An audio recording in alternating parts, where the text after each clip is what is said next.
Karena pikirannya keluarga kiai itu sederhana. Kalau ngamal ya ngamal saja. Ngamal tuh heroik. Makanya buyut-buyut kita semua ini kan pahlawan semua. Membela negara Indonesia jadi merdeka. Ya nggak pernah kebayang jadi presiden, menteri. Tapi sekarang nggak, ngamal sedikit saja harus jadi menteri, jadi. Ini bahaya kalau dalam kelangsungan bernegara. Karena orang biasa transaksional. Awal negara ini dibangun Islam. Makanya Rasulullah itu sering isti'adah minta perlindungan wa min toma'en fi ghairi matma'in. Ya Allah, saya tidak ingin berkeinginan yang tidak layak. Karena semua dunia ini dimulai dari keinginan. Coba kamu protes negara itu karena apa? Ingin makmur, sejahtera tanpa kerja, sehingga nyalakan menteri keuangan, menteri ini itu. Makanya kalau guyonannya ulama tasawuf begini, tak beri bocoran, guyonannya orang tasawuf. Begini guyonannya. Anta lam tajid min nafsika kullama turid. Fakaifa turidu min ghairika kullama turid. Kamu yang punya keinginan saja tidak bisa memenuhi apa yang kamu inginkan. Kenapa keinginan itu kamu timpakan ke orang lain untuk memenuhi kamu? Wong kamu yang punya keinginan saja tidak bisa mewujudkan. Kenapa keinginan Anda kamu timpakan, bebankan orang lain untuk memenuhi keinginan Anda? Misalnya kamu, Gus, saya ini goblok, tolong pinterkan. Wong kamu yang ini saja tidak bisa. Kok menyuruh saya? Jadi kalau tiap tasawuf itu unik. Seperti kamu mencintai istri tulen, itu ingin kan dicintai istri tulen. Kamu sendiri kan nggak bisa cinta tulen, masih pelengahan sana sini. Kamu pacaran, ingin pacar kamu setia. Ternyata kamu bikin sekian alternatif. Kalau putus ini punya ini, putus ini. Tapi kamu ingin ini setia, kan nggak fair. Makanya guyonanya orang tasawuf itu, anta lam tajid min nafsika kullama turid, fakaifa turidu min ghairika kullama turid. Gampang tuh apalane, pokoknya ratrit gitu aja gampang. Jadi kamu yang punya keinginan saja tidak bisa memenuhi. Kok orang lain disuruh memenuhi. Sehingga orang tasawuf itu malu betul. Misalnya saya kok ingin Pak On takdim sama saya itu kurang penggawean. Kalau saya ingin ditakdimi saya menakdimi diri saya sendiri. Makanya berbahagialah orang yang ngilu terus saya ganteng sendiri ya Allah. Saya kaya sendiri. Menunggu orang lain bilang kamu kaya itu repot. Menunggu orang lain bilang kamu hebat itu ya sudah bilang aja, ya Allah saya hebat, ya Allah saya ganteng, ya Allah saya cantik. Daripada menunggu orang lain bilang apa? Cantik. Jadi ilmu tasawuf itu unik. Jadi kalau fikih itu yang dikritik itu kikir. Kalau tasawuf enggak toma. Karena orang yang kamu vonis kikir itu jangan-jangan tidak kikir, tapi mementingkan yang lebih penting.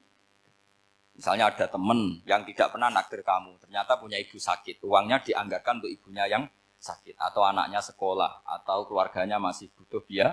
Ya, sehingga sama teman dia kikir. Hakikatnya kikir apa mementingkan yang penting? Tapi kamu karena gak pernah ditraktir menvonis kikir. Nah, ini pelajaran. Jadi makanya yang diantaini ilmu tasawuf itu toma, tamak tadi kalau dalam bahasa Indonesia, bukan kikir. Karena vonis kikir itu akan disematkan orang yang tidak kesampaian hajatnya. Makanya bapak saya itu keluarga kiai itu ajarannya itu. Yang penting jangan berharap dari orang lain. Ini Pak On saksinya, saya dulu benahin terjemah itu enggak pernah ingin diperlakukan seperti ini. Ya ngaji aja. Karena pikirannya keluarga kiai itu sederhana. Kalau ngamal ya ngamal saja. Ngamal tuh heroik. Makanya buyut-buyut kita semua ini kan pahlawan semua. Membela negara Indonesia jadi merdeka. Ya enggak pernah kebayang jadi presiden, menteri. Tapi sekarang enggak, ngamal sedikit saja harus jadi menteri, jadi. Ini bahaya kalau dalam kelangsungan bernegara, karena orang biasa transaksional. Awal negara ini dibangun berdasar heroik, bukan berdasar apa? Transaksional. Tapi sekarang orang akan membiasakan itu. Apa-apa itu transaksional. Ini tidak bagus untuk kelangsungan bernegara. Apalagi kelangsungan beragama. Sehingga seperti saya ini masih punya desa-desa binaan di Sragen, di pedalaman Papua sekalipun. Saya punya santri banyak di Papua. Itu kalau cerita itu unik-unik. Itu mau Jumatan, itu enggak ada orang 40. Sudah datang setengah 12, itu datangnya 3 jam. Di situ mau ketemu santri 3. Semua, karena ya akhirnya mereka tanya gini, Pak.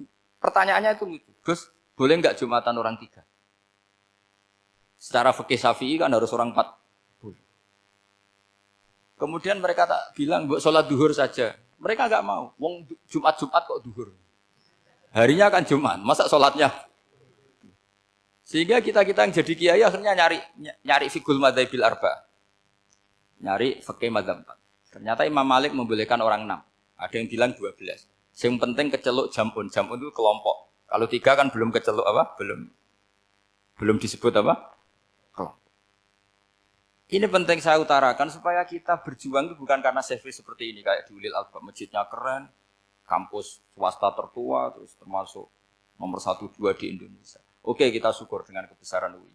Tapi yang namanya dakwah itu menjadikan orang tidak tahu menjadi tahu, termasuk kepada desa-desa tertinggi. Sama. Yang namanya menteri itu pembantu presiden untuk memenuhi kebutuhan rakyat banyak. Sekarang misalnya menteri pertaniannya itu hebat, cerdas, tapi petani nggak mau nandur padi mau apa? Coba yang membantu ketahanan pangan itu para petani mau nanam padi apa karena menteri pertanian? Karena petani mau nanam. Ya sudah GR saja, kita pembantu presiden semua. Karena ikut menyumbangkan ketahanan pangan. Tapi kamu kan nggak digaji, kita keren, ngamal tambah harap gaji. Ini penting. Supaya Anda itu nggak hati kecil gitu. Ikut menyumbang negara tanpa ingin dapat gaji. Keren nggak? Nah itu nubuah. Apa? Nubuah. Orang Ansor itu seperti itu. Sehingga ketika Rasulullah wafat dan ada kompetisi kepemimpinan, itu orang Ansor nggak ikut. Sudah kita makmum saja, silahkan dibagi di saking baiknya orang Ansor. Nah, makanya saya ulang lagi ya. Kecerdasan nubuah ini yang nggak difahami orang Khawarij. Orang Khawarij cara berpikir yang kerja banyak harus dapat banyak. Sementara kecerdasan nubuah enggak. Yang biasa memberi, terus memberi saja, biar derajatnya tetap al-yadul ulya.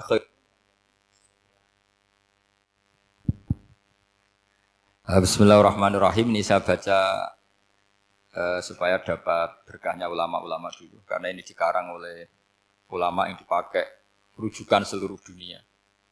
Begini, qala Ibnu Taimiyah ma'rifatu sababin nuzuli yu'inu ala fahmil ayat. Jadi mengenali asbabin nuzul itu membantu memahami secara benar ayat itu. Karena tadi kalau ayat itu dipotong itu maknanya bisa kacau kayak tadi famastamta'tum bihi minhunna fa'atuhunna ujurahun. Kalau diterjemah itu kan mendukung kawin mut'ah. Kalau terjemahnya saja perempuan siapa saja yang pernah kamu nikmati yang penting kamu bayar, itu kan aliran sesat dan menyesatkan. Itu konteks asbabun nuzul tidak seperti itu. Perempuan yang sudah menjadi istri kamu, seorang lagi perempuan yang sudah menjadi istri kamu, jika sudah kamu hubungan intim, maka maharnya harus dibayar penuh. Tapi kalau belum hubungan intim, maharnya hanya wajib separuh. Fanis huma farotum illa ayafuna au ya'fu alladhi biyadihi uqdatun. Tapi tadi kalau di Indonesia gimana Gus? Ya itu yang repotnya. Maharnya itu tadi mukena atasan dan apa? Bawahan. Wah kacau kalau di Indonesia. Sehingga kita bingung kalau dalam logika Arab kan gitu. Bayangannya kalau cerai, kata Allah fala ta'khudhu min husai'at. Harta yang sudah kamu berikan ke istri jangan diambil lagi. Sampai dilarang ngambil tuh karena jumlahnya banyak sehingga kepikiran ngambil. Kalau di Jawa nggak usah dilarang sudah tidak akan ngambil karena rukuhnya sudah lusuh. Itu susahnya baca Quran di Jawa. Karena dari awal maharnya terlalu apa? Kecil. Terus beliau Imam Suyuti termasuk di sini menyontohkan yang pasti salah kalau difahami yaitu tadi ayat apa itu fa inama tuwallu fasamma wajib. Jadi beliau terus meringatkan betapa pentingnya mengenali asbabin nuzul. Karena asbabin nuzul itu gampang. Saya ulang lagi, asbabin nuzul itu gampang. Gampangnya begini ya, kan ada satu peristiwa. Misalnya begini, Rasulullah itu kan mengkritik penuhanan Lata dan Uzza. Berhala-berhala itu dituhankan, dikritik sama Rasulullah. Kemudian mereka begini, karena mereka biasa personifikasi Tuhan. Muhammad, kalau Tuhan itu tidak Lata Uzza, dan itu terbuat dari batu, lalu Tuhan Anda itu dari apa? Amin fiddotin audabin, lalu Tuhan Anda ini dari emas apa dari perak? Karena mereka nggak bisa membayangkan Tuhan tanpa dipersonifikasi. Terus Allah menurunkan qul huwallahu ahad, Allahus somad lam yalid wa lam yulad wa lam yakul lahu kufuwan ahad. Karena otaknya mereka sudah begitu, yang namanya Tuhan itu harus dipersonifikasi. Makanya saya kemarin di Korea seminggu, cerita yang paling unik gini Pak On, ada bos Islam, ada bosnya TKI yang baik. Mereka mengizinkan pekerjanya sholat. Bareng sholat tuh diingeti ke atas ke bawah, kok nggak ada arcanya. Sehingga setelah sholat dibilang, apa saya berikan berhala sekalipun? Karena nggak kebayang ada orang sholat kok tanpa berhala, tanpa Tuhan. Yang kamu sembah itu mana? Kok nggak ada? Apa tak belikan? Jadi unik. Nah teman saya yang satu unik lagi, dia termasuk pegawai Garuda yang derekno saya ke Korea itu orang pegawai Garuda. Dia karena orang kaya biasa ke Eropa kemana-mana itu. Singkat cerita dia sholat di mall karena nganggep Korea itu sudah negara maju kayak Eropa.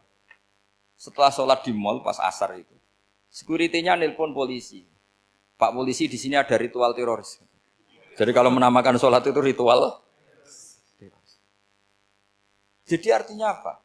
Ritual-ritual yang kita lakukan itu macam-macam cara pandang. Orang ateis itu kan Cina kan Korea itu kan ya Cina lah, Korea, Jepang, RRC itu kan sipit. Itu ya yang namanya ibadah sembahyang harus ada patungnya atau ada arcanya atau ada benda-benda itu. Orang Islam kan nggak ada sama. Makanya mereka itu kok bisa?